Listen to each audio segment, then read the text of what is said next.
Assalamu alaikum wa rahmatullah. Another video with Mr. Wael Abdurrahman. Kindly, before we start, like, subscribe, share, comment, and turn on notifications. Let's start. So, what do we have today? طيب النهارده إن شاء الله أنا مجمع لكم يعني أفكار, ideas و questions من real tests concerning punctuation. Do you know إن punctuation من أكتر questions اللي بتيجي سواء في ال SAT أو ACT أو EST بتركز كتير جدا على punctuation. فأنا mainly النهارده إن شاء الله النهارده هيكون part 1 هناخد some of the ideas وال next video إن شاء الله هيكون part 2. فيلا get your notebook زي ما اتفقنا. You need a notebook and your pen. ما تقعدش كده. Get a notebook, a pen, و try to pause the video, okay, and answer the question. حاول تجاوب لوحدك and then listen to the explanation. Okay, question number 1. As the story goes, it was 1990 and composer Mike Hawkins was about to discard a stack of unneeded documents from his research on Canadian composer Thomas Albino when a stray scrap of paper fell to the floor. Okay. دايما حاول ان انت تفهم اللي انت بتقراه. If you have a new vocabulary طلعها. Part of your مش هنعمل كده في الامتحان طبعا ولكن this is part of your practice. ان يبقى عندك vocab وتفهم اللي بتقوله. طيب هو بيقول ايه؟ اوكي بيقول هنا as the story goes and then we have a comma. طيب عشان بدأ بas introductory phrase. يا ريت تسمع الفيديو بتاع الفريزز. It was 1990 and composer, this is a job, a title, Mike Hawkins was about to discard. يعني ايه discard? Throw away. Who can hear me? Okay, a stack of unneeded documents. Can hear me? What unneeded documents from his research on Canadian composer Thomas Albino. Okay, when a stray scrap of paper. What the meaning of stray? Like lost, stray dog, like حاجة كانت lost. Okay, scrap like small fragment, حاجة قطعة صغيرة كده, small fragment. fell into the floor. طب what is the rule here? لاحظين هنا كان الرول بتاعنا. Which rule? Title. So he is Canadian and he is a composer. Type and his name. So notice in A we have a comma between the title and the name. So what is the rule? When you have a title, okay, and the name, please no commas here. No commas needed. فتقولي teacher Wael, composer Thomas. So we don't need this comma in A. Type في B, Canadian composer Thomas Albino. Okay, so Mike Hawkins was about to discard a stack of unneeded documents from his research of Canadian composer Thomas Albino when a stray scrap of paper fell to his hands. It could be يبقى Thomas يبقى composer والname no comma. It could be. طيب نشوف هنا Canadian composer. So Canadian هي ايه? Adjective. طب composer composer Thomas. So this is the noun. طب الرول هنا when you have an adjective, please, number 2, when you have an adjective, الadjective بيمودify مين؟ بيمودify noun. So when you have an adjective and a noun, again, no comma is needed. Okay, no comma is needed. No commas. Okay, زي ما تقول مثلا ايه tall girl, ينفع اقول tall comma girl؟ ما ينفعش. طيب, so it's not. طيب, D. في colon هنا. Okay, وفي comma. Do we need a colon؟ طب الرول بتاع الكولون بيقول ايه؟ complete sentence and after the colon elaboration. طب هنا it's unneeded ان انا احط composer and the name. So again he put a colon between the title and the name. So no commas and nothing, just put nothing. احنا قلنا no commas وبرضه ايه no punctuation marks in general. Okay, no punctuation marks. Okay, so definitely the answer here is B. فاكتب بقى الرول, اكتب write it down عشان ما تنساش. دي من questions اللي متكررة كتير قوي في الامتحانات. Okay, number 2. Okay, when the rest of the orchestra, طبعا orchestra is a band, مجموعة من musicians, بعدين نحط هنا dash, which means إن في non-essential harps, violins, and clarinet, that's a list. قفل non-essential. Okay, joins in. the melody cascades in an emotionally evocative torrent of sound. The melody cascades on like cascade, like rush down. When something cascade, like حاجة rush down, حاجة اندفعت عليك كده. Musical melody, الموسيقى rushed. Okay, in an emotionally evocative, like something that brings out emotions.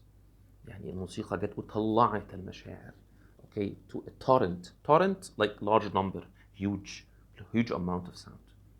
طيب تعال نحلل السنتنس دي. يقول لك ايه؟ يبقى when the rest of the orchestra وبعدين non essential. حلو. dash الرول بتاع dash. So when you have two dashes just eliminate them. So when the rest of the orchestra مالها joins in and then he put a comma. The melody cascades. يبقى cascades هنا الverb.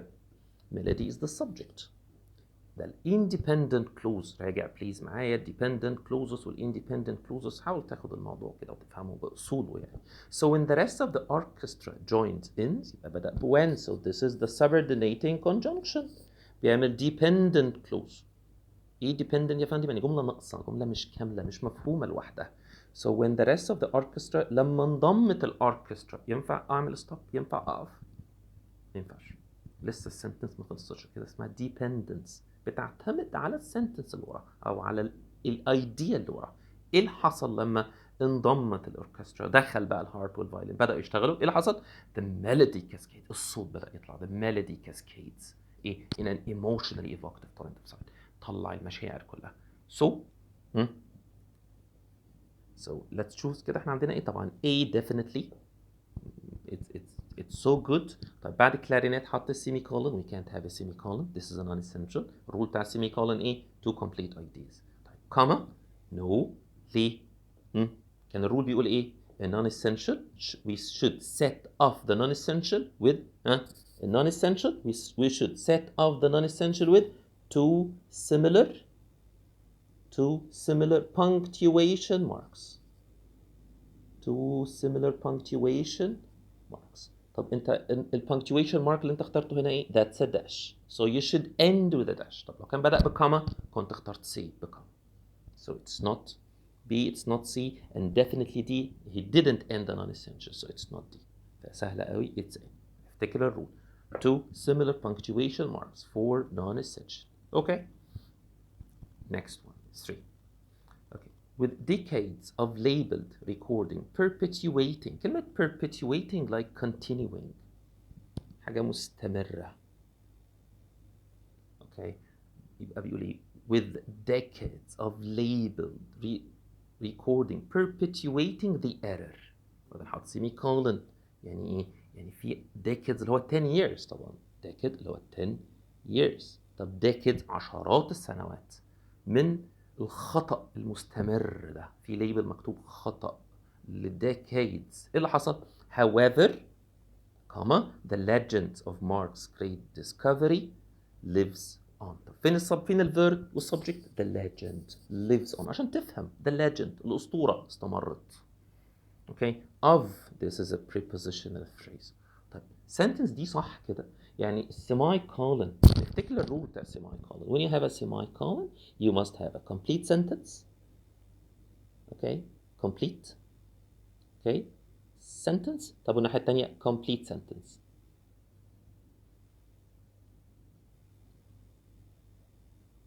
complete sentence. طب with لما بدأ with is this a complete sentence؟ قولوا معايا كده. is this a complete idea؟ ولا ده prepositional phrase؟ في subject و verb هنا؟ no. with this is a prepositional phrase. ده prepositional phrase يا فندم. because this is not a complete idea. So I can't put هنا الكولن. طيب حط comma with decades of labeled recording perpetuating the error comma however comma. okay. هتقول لي يا مستر طيب however بيجي بعدها comma قبل however بيجي سيمي كولن او full stop. هقول لك صح، كلامك صح. it's صح 100% صح. بس في other option يا فندم اللي هو ايه؟ ان هو two commas. ممكن يجي two commas. اوكي. يعني ايه؟ يعني بص كده. يعني الهاويفر اللي موجوده هنا دي اوكي في بي حاططها ب two commas. I can change it. ممكن اغير مكانها. ممكن احطها هنا في البدايه. I can start the sentence. ممكن ابدا فيها هنا كده اقول however ever كوما في هنا فول ستوب، في كلام اتقال انت قلته قبل كده، في حاجه انت قلتها قبل كده، فانت بتهاوفر بقى رغم الكلام اللي انت قلته ده. ايه اللي حصل؟ with decades of labeled recording perpetuating the error كوما عشان prepositional phrase. ايه اللي حصل بقى؟ the legend lives on، استمرت الليجند، بس هو ما حطش الهاوفر فين؟ at the beginning. so امال الهاوفر مكانها فين؟ في النص in the middle. طب الهاوفر لما تيجي in the middle ايه الحل؟ ب 2 commas. اوكي so question mark على B. طب هنا full stop نفس فكره السيمي كولون، السيمي كولون هو الفول ستوب the same. اوكي في الاس اي تي it is the same. في الاس تي ساعات بنقول ان السيمي كولون يعني specifically بقى ان السيمي كولون بيبقى related the two ideas related two complete ideas but related. هنا it is not a complete idea، ده phrase اصلا so it is not. طب في هنا في دي حاطط سيمي كولون نفس الفكره it is an error. so definitely ال A B. يبقى خلينا فاكرين الرول بتاع however. كان بيقول ايه الرول however؟ we can start a full stop or you can have a semicolon and you can have however. however اوكي وبيفور however لازم يكون complete sentence، وبعدين after however comma واكتب اللي انت عايز تقوله الopposite ID. طيب نفس الموضوع بالنسبه للسيمي كولون. طيب ممكن اعملها ازاي؟ ممكن يبقى في full stop مثلا تقول the test was difficult مثلا the test was difficult full stop. ايه اللي حصل؟ however comma okay I got the full mark. صح. طب ممكن احرك الhowever؟ yes. ازاي؟ ممكن تقول I full stop I comma however comma got the full mark. طب اقول لك اكتر كمان you can put it at the end. ممكن تقول I got the full mark comma however. شوف however ليها كام مكان؟ at the beginning with a comma, in the middle with 2 commas, at the end with a comma before it and a full stop after it. That's it. Okay? اكتب بقى. Okay? Next one, number 4. Okay.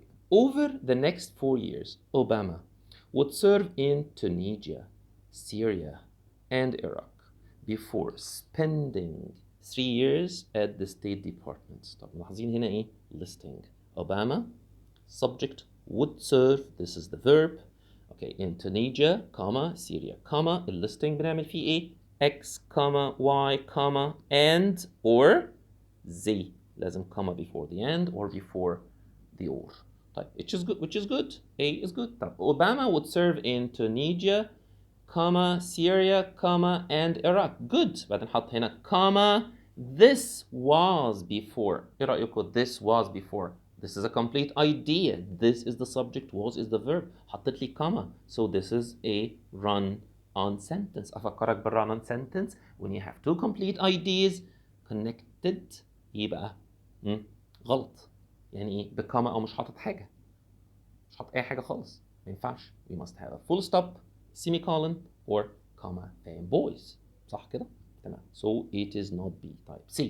Obama who would serve in Tunisia, Syria and Iraq before spending 3 years at the State of Department of. This is a fragment. انت قلت لي اوباما، حلو جدا، ماله اوباما؟ عمل ايه اوباما؟ بعدين بتموديفاي اوباما، حطيت لي non-essential هنا. Who would serve in Tunisia, Syria and Iraq? عمل ايه اوباما؟ I don't know actually. انت بتقول اوباما اللي خدم في تونسيا وسوريا والعراق. عمل ايه اوباما؟ I don't know. انت بتديني extra information على اوباما، فكنت محتاج verb. بعد ما خلص السنتنس دي كلها كنت المفروض حاطط كاما تانية هنا وتقول لي ايه بقى عمل اوباما؟ ها؟ مات اوباما، died. فحطيت لي الفيرب. كان المفروض اعمل كده بس هو ما عملش كده. يبقى this is a fragment. يبقى C fragment. يبقى فكرة الفراجمنت دور على السبجكت، دور على الفيرب. Okay, next one. Okay, Obama would serve in Tunisia, okay, Syria and Iraq. حلو جدا. Full stop. جميل جدا. And then he started before. طيب يعني من أول before بدأ فكرة جديدة. A new idea. يعني بدأ ب subordinating conjunction.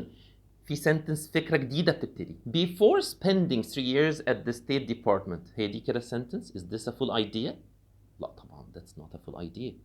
ينفع اقول لك before going to school واسكت كده خلاص باي باي. is that a complete idea؟ لا طبعا. so it's a fragment. كان المفروض عمل ايه؟ كان المفروض حط كاما هنا بعد ما قال before بقى. لا لا لا لا لا كاما.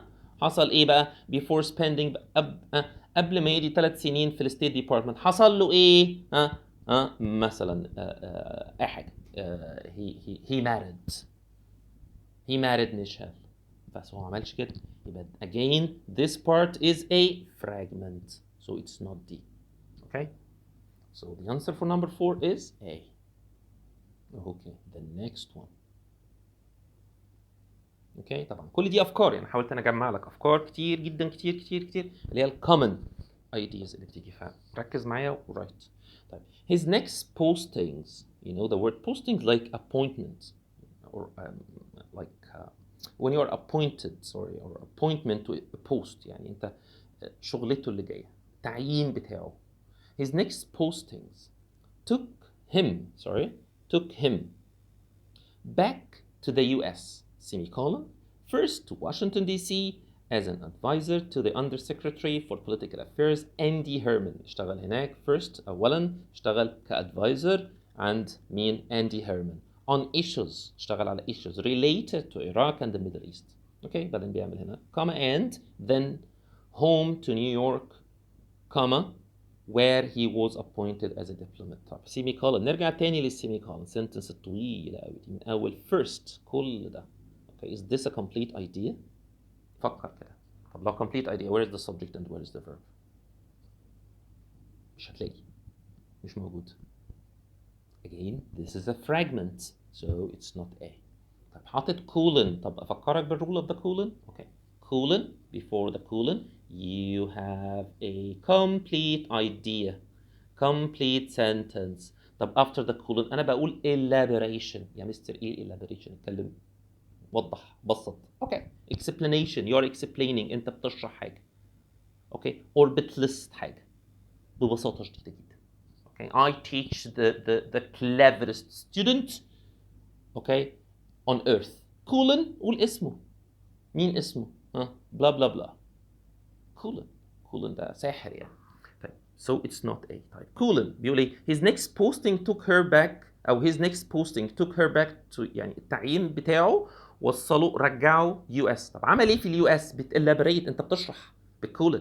first to Washington. راح واشنطن. next راح بعد كده نيويورك. So it could be B. طيب in C. So his next posting took her back to US comma كده عملت non-essential. comma first we don't need it. في دي ما حطيتش حاجة. so we need this colon. ليه؟ عشان أعمل elaboration to explain what happened when he went back to USA. okay so it's B. دايما افتكر الرول بتاع الايه الcolon is very important. واكتب sentences. write sentences. it's so easy يعني. okay number 6. in 1980 roboticist يعني حد مهتم بالروبوت يعني scientists بتوع الروبوت بيعملوا روبوت. okay in 1980 roboticist Sam proposed a hypothesis. طيب يعني ايه proposed؟ like suggested اقترح. okay a hypothesis. طب what's an hypothesis؟ a hypothesis could be an idea, it could be a theory, ممكن فكرة، ممكن theory، ممكن proposal. all these. طبعا plural بتاع hypothesis طبعا خليك فاكر انه ايه hypotheses بال-es. اوكي طيب to account for. طيب يعني account for يعني explain. دي كتير قوي. يبقى 1980 roboticist comma طبعا لاحظنا ان ده title. this is the title. تاني عاد الفكرة roboticist. طب يا مستر ايه كاما دي؟ هتقول لي يا مستر الكاما دي والكاما ده non essential. كتير قوي بيفتكروا كده. حبيبي مش اي two commas you can see يعني ورا بعض كده يبقى non essential. يعني الكاما ليها استخدامات تانية. وبليز واتش الفيديو اللي انا منزله كان على الكامز مخصص للكامز. فطب الكاما الاولانيه دي بتاعت البريبوزيشنال فريز الانترودكتوري فريز اهو بقدم جملتي. in 1980 ايه اللي حصل؟ كاما roboticist Sam Baker. no comma between the title and the name so it's not A. الكاما دي غلط. طيب B roboticist Sam Baker. حلو قوي. comma propose. طب مش propose ده الverb بتاع baker. This is the verb propose. Can we put a comma between the subject and the verb? No. When you have a subject, when you have a verb, okay, no comma. You can put two commas. يعني ممكن تحط two commas. تحط لي non-essential. وائل, a teacher of English, comma, lives in blah blah blah. Okay, so B, no comma between the subject and the verb. غلط. So B غلط. Okay, C, roboticist Sam Baker ماله proposed على طول a hypothesis to explain or to account for the emerging challenge in his field. It could be. C طبعا عملت two mistakes, comma between the title and the name and the comma between the subject and the verb. It is not D. So the answer is C. Okay, next one. Okay, 7. On November the 5th, 1986, American artist Sam Philip, شايف هنا بيقول ايه؟ On November, افهم الرول, comma عشان اليير دايما بنحطه two commas. American artist, this is the title, and the name, حاطط النame مش حاطط comma. Okay, was, this is the verb, حاطط رول جميل جدا. Title, name, verb, no comma. اوكي ايه اللي حصل بقى؟ American artist Sam Phillips was rummaging. يعني ايه rummaging؟ يعني searching. راجل بيسيرش بيبحث. اوكي through a warehouse full of bargain books. بيدور في warehouse مليان bargain books. Comma he found an old hardbound Victorian novel by H.H. Miller. طيب لاحظين هنا ايه؟ رنن واضح. فين الرنن؟ اهو من اول من البدايه خالص لغايه بوكس. طب والكومبليت التاني من اول هي لغايه هنا. طب فين السبجكت والفيرب؟ سام فيليب the subject was rummaging الفيرب يبقى لغايه books. This is a complete sentence. طب he found an old subject verb, so this is a run-on sentence. Okay, طيب when he found, it could be انت كده عملت dependent clause, حطيت subordination independent clause, فكره كامله وفكره ناقصه. It could be. Okay. طيب لو مش فاهم حته الفكره الكامله والفكره الناقصه please watch الفيديو اللي اسمه clauses around 13 minutes. مش هياخد منك like 3 minutes. اوكي خده بسرعه كده وافهم الموضوع. طيب semicolon finding. طيب finding an old hardbound Victorian novel. طب finding this is a complete idea من اول finding ولا finding ده كده بقى modifier؟ fragment ما ينفعش. كان المفروض قال comma finding, so it is not C. طيب when finding يعني when find نفس الفكرة. It is not a complete idea, so it is not D. So the answer is B. تمام؟ Okay. Okay, number 7, 8. So even after she had treated each of the book's 567 pages and put it on display, first as a unique artwork in 1960 and later, comma, as a book published in 1980, Peter's work wasn't done. So بدأ بإيفن sentence طويل أوي. Even after, even, so even بدأ بإيه subordinating على طول dependent clause. Even after she had treated each of the books. إيه اللي حصل بعد ما بدأت تتعامل مع الكتاب ال 567 pages؟ إيه اللي حصل؟ Peter's work wasn't done. Work was subject. أمال إيه اللي في النص ده؟